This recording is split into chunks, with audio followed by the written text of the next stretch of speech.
Hi, I'm Mrs. Gregory, and I'm reading from Chrenshaw today. I am starting with chapter 17.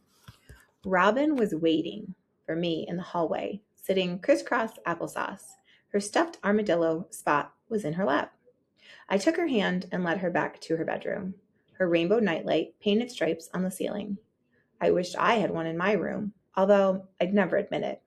I heard you talking, she said as she crawled under her blanket. Sometimes I talk to myself. That's kind of weird. Yeah, Robin yawned. Yeah, I said, tucking her in. It is. You promised Lyle, she reminded me. I'd been hoping she'd forgotten. Yep. He's in my keepsake bag. I rummaged around in the brown paper bag. A bald doll poked out of the top, sizing me up with blank and beady eyes. Scooch over, I said. Robin made room for me on her mattress. I opened the book. Its pages were soft. Its cover was tattered. Robin, I asked, have you ever had an imaginary friend? You mean like invisible? Invisible, yeah, like that. Nope. Really? Never? Nope. I have Lysandra and Jimmy and Kylie and sometimes Josh when he's not being a boogerhead. They're real, so I don't need to pretend. I flipped through the pages of the book. But sometimes, when you're alone, I paused. I wasn't sure exactly what I wanted to ask. Like, say you're home and you don't have any friends over and you really need to talk to someone who will listen. Not even then? Nope, she smiled. Because anyways, I have you. It made me happy to hear her say that, but somehow it wasn't quite the answer I'd been hoping for. I opened the first page. This is the house on East 88th Street. It is empty now. Like our house, Robin interrupted. Only we live in an apartment. True. Jax? Robin asked softly. Remember when we lived in the minivan for a while? Do you really remember that? You were just little. Kinda.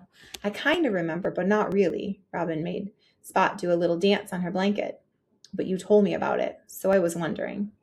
Wondering what? Spot performed a backflip.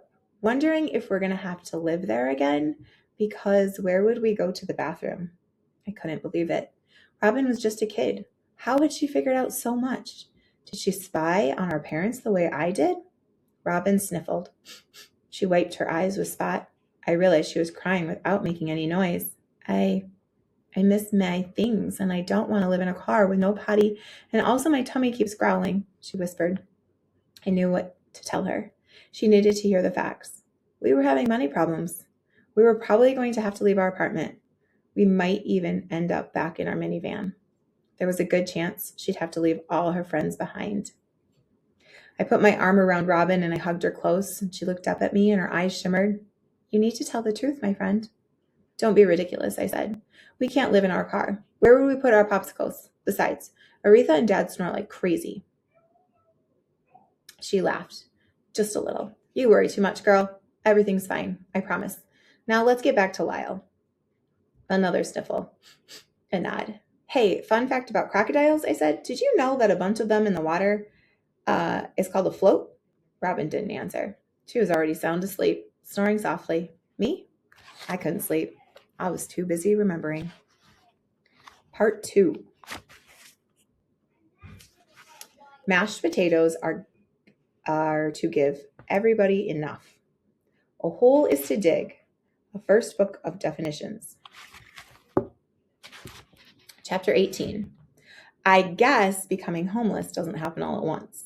My mom told me once that money problems are sort of a thing that sneak up on you. She said it's like catching a cold. At first you just have a tickle in your throat, and then you have a headache, and then maybe you cough a little, and the next thing you know, you have a pile of Kleenexes around your bed and you're hacking up your lungs. Maybe we didn't become homeless overnight, but that's what it felt like. I was finishing first grade. My dad had been sick. My mom had lost her teaching job. And all of a sudden, bam, we weren't living in a nice house with a swing set in the backyard anymore. At least that's how I remember it. But like I said before, memory is weird. It seems like I should have thought to myself, whoa, I'm going to miss my house and my neighborhood and my friends and my life. But all I remember thinking was how much fun it was going to be to live in our minivan. Chapter 19. We moved out of our house right after first grade ended. There was no big announcement, no goodbye party. We just sort of left. The way you abandon your desk at the end of the school year. You clean it out, but you leave a few pencils and an old spelling test behind, and you don't worry about it too much. You know, the kid who has your desk next fall will take care of those things. My parents didn't own a lot of stuff, but they still managed to fill our minivan. You could hardly see out of the windows. I saved my pillow and my backpack to load last. I was putting them onto the rear seats when I noticed something odd. Someone had left the back windshield wiper on, even though it was a sunny day. No rain, no clouds, no nothing. Back, forth, back, forth. My parents were packing odds and ends in the house, and Robin was with them. I was all alone. Back, forth, back, forth. I looked closer. The wiper was long and awfully hairy. It looked a lot more like a tail than a windshield wiper. I leaped out and I ran to the rear, and I saw a dent in the fender from the time that my dad backed into the shopping cart at Costco, and I saw the bumper sticker my mom had used to cover the dent, and it said, "I brake for dinosaurs." I saw the windshield wiper, but it wasn't moving, and it wasn't hairy. And right then I knew, the way you know that it's going to rain long before the first drop splatters on your nose, that something was about to change. And that's where chapter 20 starts. Thanks for letting me read.